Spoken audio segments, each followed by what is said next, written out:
It's a national roundtable for the arts and culture sector to mobilize around the climate emergency. So a few months ago, you and I and a few others were all kind of having the same realization that while there was a lot of important work and important projects happening around, at the intersection of arts and sustainability in Canada, there lacked some kind of structure to bring this work together, to align activities, to develop a national strategy, and to really, deeply, deeply question the role of arts and culture in the climate emergency and activate the leadership of the sector in terms of the mobilization that needs to happen in wider society. Scale is really trying to become that gathering place that will engender that high-level collaboration, which hopefully will create those positive tipping points.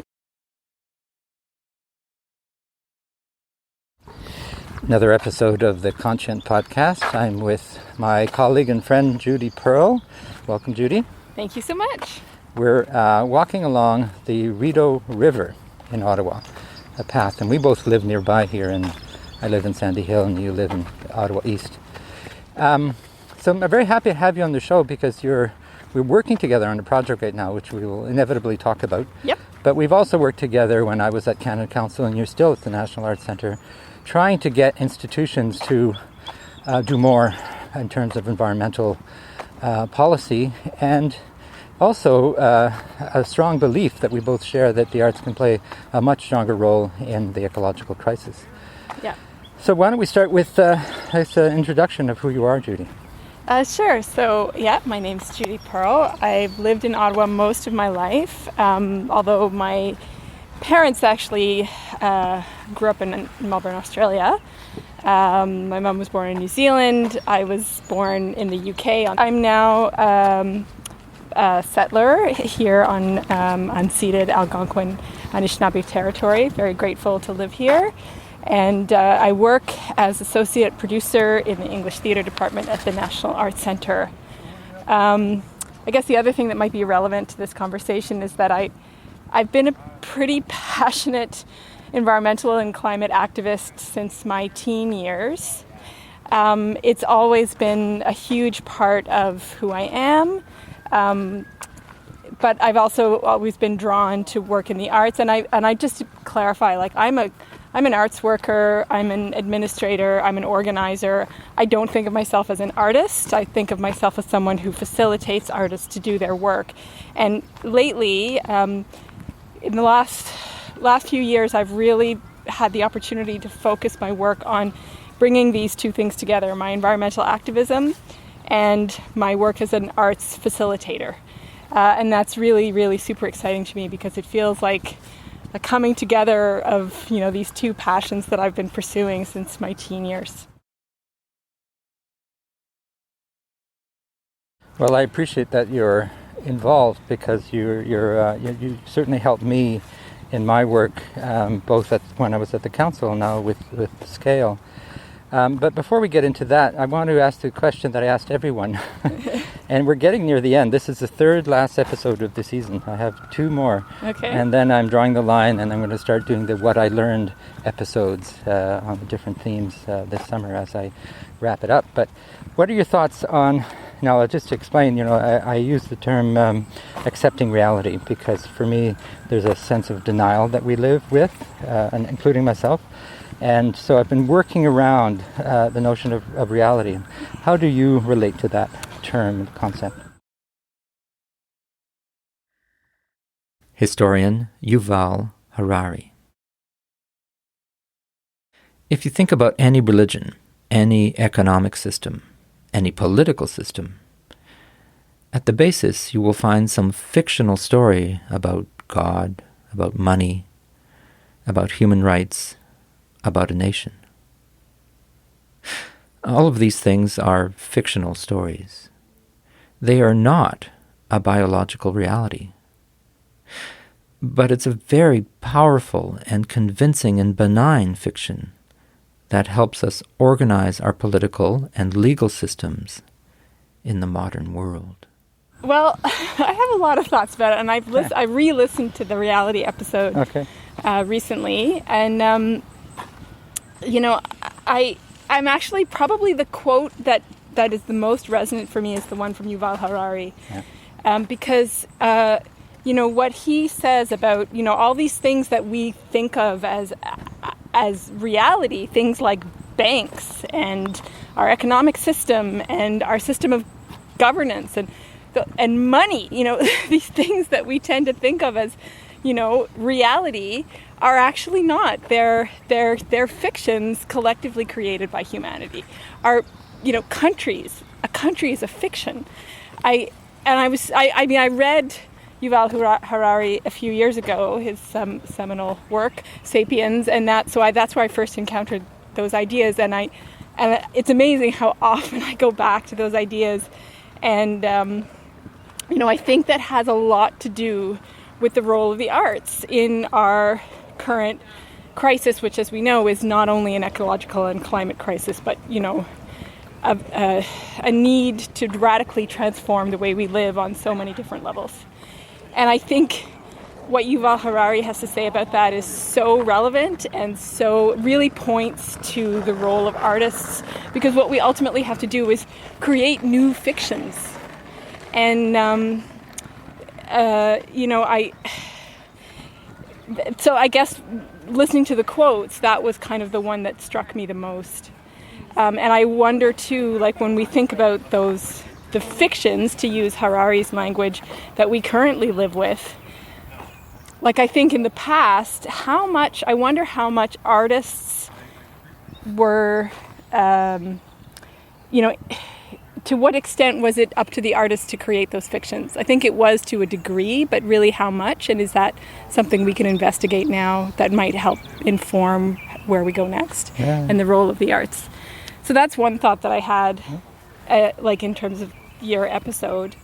In terms of accepting reality, I mean, on a certain level, I think, we can never fully get outside of ourselves. And I question whether there's such a thing as true objective, an objective sense of reality. I mean, I think certainly there is when it comes to the state of the climate and the state of the planet. However, no human being can really grasp the enormity of what that is inside one brain. It's just not possible. So, and I really feel strongly that the dog's barking. No, it's all part of the experience. Yeah, okay. I really feel strongly that we have a duty to focus on what is possible and to be optimistic, because to my mind that is the fuel that we need to get us where we need to get us through this transformation. And I'll talk more about that later because it's a big part of my personal ethos. Yeah. Well, I've been thinking about it as well, because there really isn't the option of accepting that our world will come to an end and there's nothing you can do about it. I can't live with that. Yeah. Every breath I have will be to continue life, to work towards continuing life. And so, but one does get discouraged by the odds and by the reality, literally the physical, scientific reality. And I and many others struggle with that. Yeah, I think I went through that phase, but I've kind of come through it now. And I've been very, very heavily influenced, in particular by the team at Global Optimism. I don't know if I should, but this is where Yeah, I know. So, I listen to them too. Okay, so Christiana Figueres, Tom right. Rivett, Karnak, and Paul Dickinson, who have a weekly podcast that I listen to religiously. Yeah. And, a huge part of what they do, I mean, for anyone who doesn't know, they're basically, the Christiana Figueres was the Secretary General of the UNFCCC from 2009 until 2015, and was essentially the architect of the Paris Agreement. So they are people, their podcast doesn't have all that much to do with arts per se, although they do have a musician on every week, which is lovely. But it's very much the cutting edge climate news, and their podcast is called Outrage and Optimism, which is a reflection of their whole ethos that you need both outrage and optimism in order to move forward. And if you listen to Christiana Figueres in particular, a lot of her writing and speaking, she talks about this ethos of stubborn optimism, this gritty, stubborn optimism, that it's not Pollyanna by any stretch. It's certainly not complacency, but it's the belief that things that seem impossible can actually be possible. And part of what makes them possible is believing that they're possible. Yeah. And I am a really strong believer in that ethos. I feel optimism is infectious. Optimism is fuel that we need. And if part of the reason that I listen to things like their podcast, but also other things that really focus on progress, the progress that's being made and reasons for optimism, is because that gives me energy, and then hopefully my energy is also helping to fuel those around me.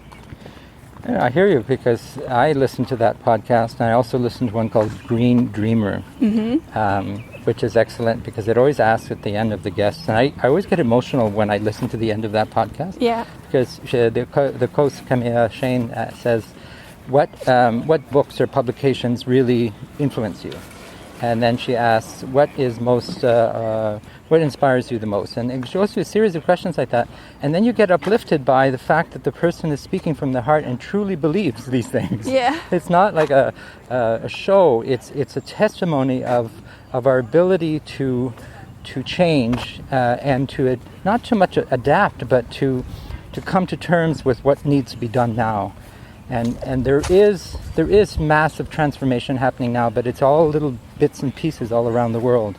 And there's a theory that when it comes all together, and our colleague Anthony Garofalus Auger just the other day was saying you need 3.5% of the population on board for massive change to be possible. Yeah, well, it sounds unlikely, but it's happened before. Yeah, it has for sure. I heard it actually. A good little soundbite from Outrage and Optimism last week was, governments will regulate, corporations will adapt, and the people will respond, but not necessarily in that order.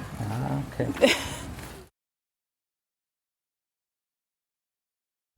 Well, thank you for that. That's a very, it's hopeful. I mean, it's also very sincere. You and I and others are working on a project that is trying to mobilize the arts community in Canada, and connect it also with similar energies in the world, and it's moving very quickly, and that's encouraging. But before we get to that again, the notion of ecological grief I've been talking about, and people might be getting tired of it now because it's every show there's a bit of it. But I have to say, every time it's different. Every response is either very personal or reflective, or a person says, I don't do that, I'm not there, I don't need it, or whatever. But it's really fascinating for me to see how the notion of loss of environmental biodiversity, all that, touches people. Most people are very sad. Some have no idea how to deal with that sadness and how to catalyze the sadness into action. What are your thoughts?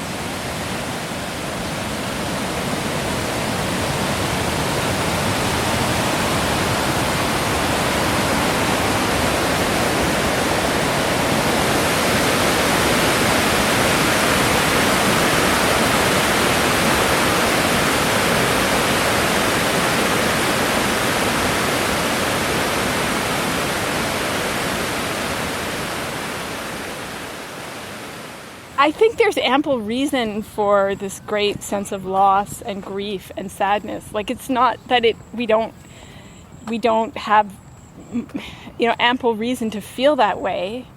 And maybe I'm lucky because my life circumstances, I'm very, very privileged in a plethora of ways. And, because I have the good fortune of being able to really devote a lot of my energy to this, and it allows me to be able to focus more on the positive. And I just feel like, even though, yes, there's ample cause for that sense of loss and grief, and when I allow myself, I definitely feel it.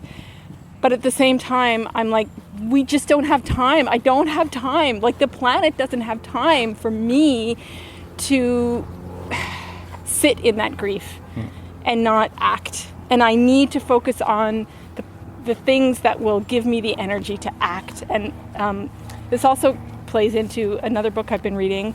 I'm almost finished it, called The New Climate Wars by Michael Mann, who's the American climate scientist. And the book is really about the tactics used by fossil fuel industries and their front organizations, and it really goes into a lot of detail about what we're actually up against in terms of the fossil fuel lobby and interest groups and what he calls the inactivists. And one of the things he points out is that feeling of sinking into despair and feeling like this problem is just too large and we're never going to solve it and it's too late, that's what the inactivists want us to feel. And part of the way that we fight back against that is to not allow ourselves to sink into that despair. We have to believe that it is still possible to ensure a livable planet for the future. I agree. Well, I'll play a little quote now from David Haley, an episode you haven't heard yet, but Okay. will have been published by the time this one is, Okay. where he says essentially the same thing. And I think going back to reality, one of the issues that we are not tackling is that we're taking a dystopian view upon our individual activities that creates guilt syndromes and neuroses, which of course means that the systems of power are working. And in terms of actually addressing the power, speaking truth to power, we need to name the names. We need to name Standard Oil and RG Farben, who now call themselves Esso, Chevron, Mobil, DuPont, BP, Bayer, Monsanto, BASF, Pfizer, and so on. These are the people that control the governments that we think we're voting for and the pretense of democracy that follows them. Until those organizations actually rescind their power to a regenerational way of doing and thinking, we're stuffed. That people get discouraged and then fall into the ploy of the corporations who don't want us to work together and to challenge their power, really. And he says, unless we address their unchallenged power, really, because we're, as consumers and as citizens, we haven't been able to do that yet. When we're able to do that, then we'll be fighting the real fight. There's so many fights and some victories, but that's a big one. The corporations, the film The Corporation and The New Corporation are also very good examples, and one of the filmmakers I interviewed on that. So there's your answer, I think, is very, very interesting for me, because you're saying we don't have time for that, but some people have to go through that, and I'm sure you have in your own way. Yeah. Because I felt I couldn't genuinely jump into action until I've worked through some kind of grieving process. Not one that goes on and on and on, but just like a recognition. So accept reality, work through ecological grief, and then get to work.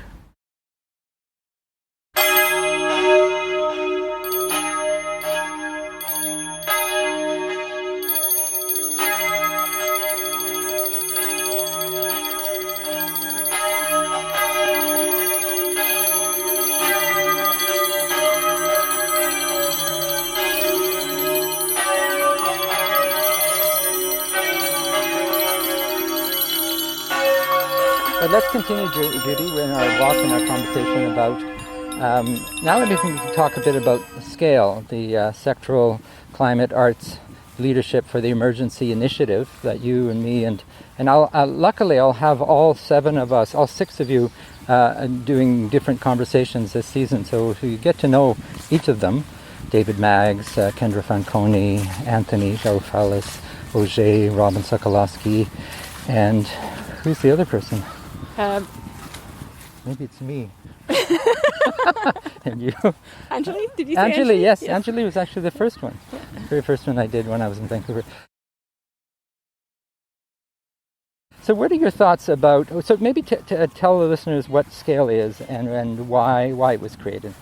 So this is something you and I and those other folks have been working on for about 3 months now, and I'm so excited about it. It's a national roundtable for the arts and culture sector to mobilize around the climate emergency. A few months ago, you and I and a few others were all kind of having the same realization that while there was a lot of important work and important projects happening around, at the intersection of arts and sustainability in Canada, there lacked some kind of structure to bring this work together, to align activities, to develop a national strategy, and to really, deeply, deeply question the role of arts and culture in the climate emergency and activate the leadership of the sector in terms of the mobilization that needs to happen in wider society. So those conversations were happening, and then at the same time, the Climate Emergency Unit, which is a project funded by the David Suzuki Institute, based on Seth Klein's book, A Good War, Mobilizing Canada for the Climate Emergency. So the Climate Emergency Unit was set up as an organization to advance the ideas in Seth's book. And Anjali and Anthony, who both work with Climate Emergency Unit, were reaching out to you and to Kendra and me and a few others, David Maggs, kind of looking to set up some kind of a national roundtable that could be connected to the Climate Emergency Unit. So specifically a national roundtable for arts and culture around the climate emergency. So all these conversations were happening separately around, February, March. And then we had this aha moment where let's bring these conversations together. And so that's kind of how SCALE was born. And we came up with a wonderful acronym because, every movement needs a good acronym. And we also have a great one in French, which is LESSO, Leadership Sectoriel des Arts sur l'urgence pour la transition écologique. Oui, c'est ça. So I think so SCALE is really a national gathering place for leaders who are working at the intersection of arts and sustainability and who are passionate about the role of arts and culture in the climate emergency. So the 7 of us are the coordinating circle. Then we have the National Roundtable, which is so far about 50 people, but I'm sure it's going to grow. And we had our first big roundtable meeting 2 days ago. It was a huge success. And then the third level will be the Assembly, which will be open to the general public and anyone, really. So that's SCALE. And I think it's also very important to mention one of the key, there are a number of things, but the concept of climate justice is very foundational to the work that we want to do at SCALE. We're also very, another concept that permeates our work is the 3 modes of engagement, and this comes directly from the work of David Maggs, and if your listeners listen to that episode, they may remember that, and David's Metcalf report was just published last week. Which I'm sure you'll put in the show notes. Yes. And the 3 modes of engagement being greening the sector, so reducing the impacts of our own activities, raising the profile, so artwork that engages directly with the theme of climate change, and but it's really sort of using art to communicate a scientific message. And then the third mode, which we call reauthoring the world, which really looks at how artists can be agents of, not the second mode, raising the profile, puts artists as agents of information, whereas the third mode is more future focused and really places artists as agents of imagination. And in my opinion, really goes back to that concept that Yuval Harari was talking about how, what we have to reauthor these fictions that we've created as human beings. The world we're living in is a world of our own making. So we should be able to remake it. And what is needed is to transform not just our lifestyle, but our culture. Now I'm is that not the job of artists? Who if not artists? Artist David Haley. We now need aesthetics to sensitize us to other ways of life.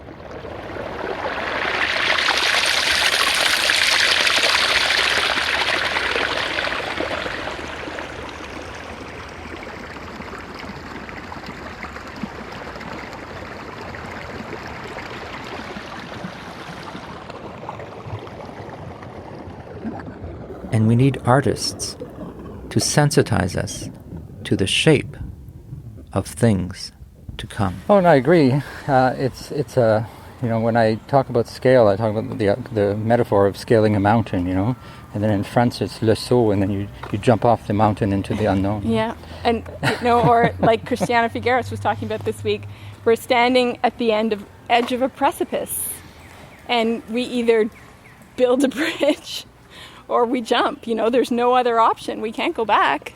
No. Too many resources have been wasted away, and it's complex. David talks about complexity theory, and so what I'm trying to do is figure out own the complexity, but find a relatively simple path. And one of the simplest ways, is to work and empower artists.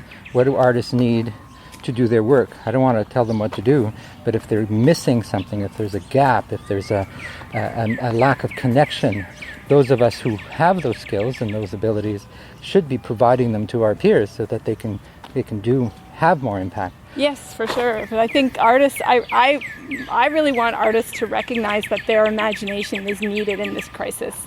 Not just their ability to aestheticize scientific information, and to bring the emotion to it, which I think is also very, very important. But there's another piece that we really need artists for, which is to help us imagine bright, green, just futures and actually energize citizens towards working towards those futures.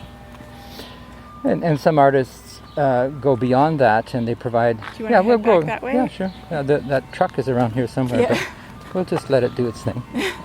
Some artists go far beyond just proposing a vision. They actually implement them through actions, right? Because artists are very adaptable. Not just adaptable, they are able to conceive and deliver on change. I've noticed, and so the role of the arts is huge, and yet artists, some are struggling with the content, right? Because either they're discouraged because things look so bad, or they just don't know how to enter into a climate emergency. How does an artist enter into climate emergency mode, right? You don't want to panic, and yet you have to get involved. Yeah, and I really think that there's huge potential in this notion of artists working with other groups beyond our own sector. So actually, and again, this goes back to David Naggs's work, artists connecting with other communities, it could be like the staff of a corporation, it could be a municipality, it could be some kind of citizens assembly, or any kind of other community beyond our own sector, an NGO, a school, and actually working with those people to help them co-create a vision for a better future, but have it be an artistic process that's actually led by artists, that really foregrounds imagination and focuses on, because it's so much of our thinking around climate change is fear-based right now, and ultimately I don't believe that serves us. It's understandable, but I don't think it serves us. And I think we as an arts sector, we need to provide some kind of counterpoint to the fear. Asking, what do you mean specifically? And I'll give a few examples from the work groups that we've set up at scale, which will evolve over time. But for now, there's one, for instance, on advocacy. How do you advocate for an increased role of arts and culture in the climate emergency? And how do you do that in a way that's effective? And luckily for us, we have seasoned climate activists and environmental specialists working with us, and that's one of the points you made, is work with others, bring that expertise together and catalyze, energize forward. But there's also one on strategy, there's one on artist mobilization, on education, communications, and that's, I think, where the real work needs to happen, is that we have a lot of expertise. We have people who are working in relative isolation across the country and around the world who don't necessarily know each other, partially because COVID slowed things down, but they just haven't connected yet. And I think that's a really important role of a roundtable, but also of work groups. Let's sit down. What can we do that is not being done that needs to be done? Is there a policy missing? like at the meeting last week, it's June, it's almost solstice, right? It's June 20th today. In fact, I think that is solstice. 21st, I think. Or the night of the 20th into the 21st. Somebody said, well, maybe at the beginning of every performance for the next long period of time, there should be a reminder to people that we're in a climate emergency and what the climate emergency means, right? The carbon budget or whatever information we want to bring, and just sensitize people to, without scaring them. And we're not trying to scare people, right? We're trying to bring our co-citizens into a space of reality, of a fact that we have to move quickly for very specific reasons to ensure future generations have a life. That's what it is. And I think that the work groups we're doing now will really be very concrete, and there will also be reflection and dialogue, and people will be able to talk about it and talk about it with peers and other artists and other cultural workers and work our way through it all. What does it mean? And we'll learn so much from all participants and from a great diversity and range of participants. Mind for the arts and cultural community, like what are the things that are holding us back the most? Wow, that's a big question. I think one of the barriers that has existed that hopefully we're beginning to break down is precisely because there is not enough collaboration between artists in different disciplines in different parts of the country who are all interested in doing this work. So that is exactly, that's a huge part of what Scale is trying to address. Gathering place that will engender that high-level collaboration, which hopefully will create those positive tipping points in terms of really transforming our own sector and looking at ways that our sector can help with the transformation of wider society. Say that's a barrier that we're in the process of breaking down. I think our institutions have a ways to go in really coming on board with the transition. I get a little bit frustrated sometimes because the common perception out there is still, in a lot of places, a lot of higher up places, that it's really just about, how do we recycle our sets? And that's super important. We absolutely have to walk the talk, as you've said many times, Claude. Yeah. But I get very frustrated when that's where the conversation ends. And people don't realize that, reducing our own environmental impacts is, of course, extraordinarily important, but it's not unique to our sector. Every sector has to do that, and we are no different. The question that I get much more excited about is, what is it that only the arts can do? What is our unique value proposition?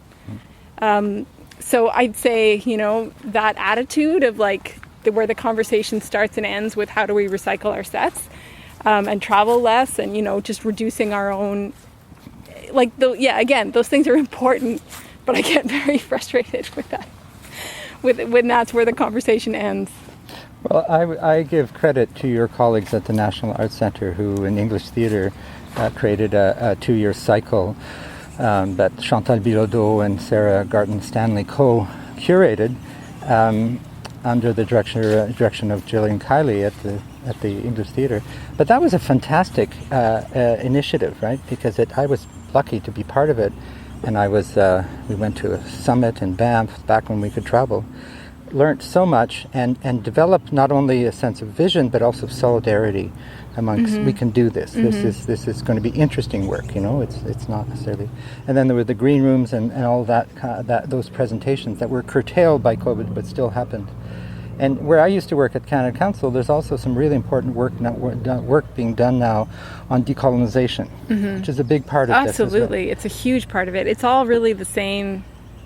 A different page of the same book, I guess you could say. And like David says, and I do encourage people to read David's paper because it really covers so much ground. These issues are all interconnected, and if we look at them individually, we could get discouraged because they're all big. When you put them together, they're still big. Yeah. But they make more sense. Yeah. They make more sense. They are so interconnected and interwoven that we do need to address them at the same time or in parallel, but just have that deep understanding of how they are interconnected.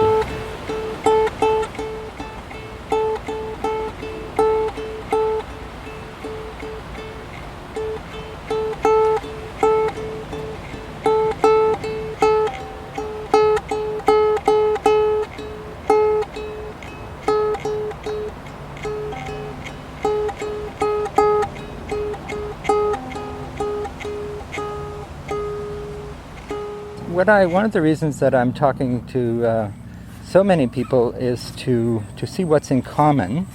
And one of the things that is in common between people that I talk to is a sense of belief in arts and culture for what they are, and historically arts and culture have always been played an important role in social change, right? Yeah. And even though what the amount of damage that we've done to ourselves and to the planet is unprecedented, I think, or at least hard for us to imagine it being worse, although maybe it was in another civilization. We have to believe that, and belief comes back, believe and feel that it's not only possible but necessary to embrace the moment that we're in. And the moment is a moment of transformation. It's a moment of opportunity. I mean, we're alive at arguably the most exciting decade in human history. Though certainly the most consequential decade. Like, we have the opportunity to radically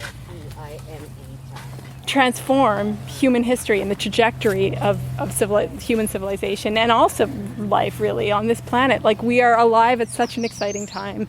This is our biggest challenge, but also our greatest opportunity. And I feel very, even though I do grieve for the state of the planet, but I also feel very excited that I have an opportunity just by virtue of being alive at this time in history and, being so passionately dedicated to these issues that I have the chance to be part of this massive transformation. It's hugely exciting to me. Another idea that comes from Michael Mann's book, where he talks about the different tactics that the fossil fuel industry uses to, promote inaction, if I can call it that, is that they deliberately sow division within the climate movement. And I think that's another thing we really have to fight back against. And there, if you read his book, you'll see there's he goes into a lot of detail about all the tactics that they use, including, bots on social media that deliberately sow division between different factions of the climate movement and so on. And that's another thing, we have to fight back against that. We have to fight back against this notion of doomism that, that promotes the narrative that it's all just too late, we can't do anything. So, we really have to actively fight back against that. Another thing we have to fight back against is this focus on individual action as opposed to collective action. And I know Kendra says this all the time, that we should focus 20% of our efforts on our own individual carbon footprint and 80% on collective action. And that mentality also comes up in Michael Mann's book, where he talks about the focus on individual action and making us all feel guilty and ashamed because, we still drive a car or whatever it is. That is, again, that's by design from the fossil fuel industry as a way of deflecting their own responsibility. And he, you can look at the history that's not an accident. This unhelpful, completely out of proportion focus on individual action over collective action is another thing we have to fight back against. I'm really influenced by these books I'm reading. So am I. I read Thomas Homer Dixon's Commanding Hope, and I'm still thinking about it, and I'm hoping to talk to Thomas at some point down the road. But there's so many books, publications, podcasts, probably for some people, too much information. Yeah, oh, definitely. Yeah. But on the other hand, the more literature we have and the more literate we become, informed, literate, networked, the more this work will advance. And especially if we create a coalition of all points of view. Like, it's not just a left movement, it's not certainly not for now a right movement, but I don't think that way. It has to be nonpartisan. And I think it's starting to become more of a not there yet, but compared to like 5 years ago, it's more nonpartisan, I would say. It's above politics Yeah. and those kinds of things. So I think the books are like reference points. They're like intellectual theories, and then you make your own reality if you want to come back to the notion of reality. Yeah. But you just enjoy the fact that these learned people are offering knowledge, but there are so many other types of knowledge. We didn't talk about Indigenous knowledge, and some of which is not in the written form. Yeah. There are traditions that are either owned within communities or that are shared in other ways. So I think it's about having access to the best quality information and then doing what you do well. And if you're an artist, then do art, and work with others. And I mean, I'm an organizer. That's Right. what I do, and I'm very, happy to be at this stage in my life, to be putting my organizational skills to what I think is the best possible use. well, it's a nice moment. Thank you for sharing it with me, and we will continue to talk probably tomorrow. Thank you so much.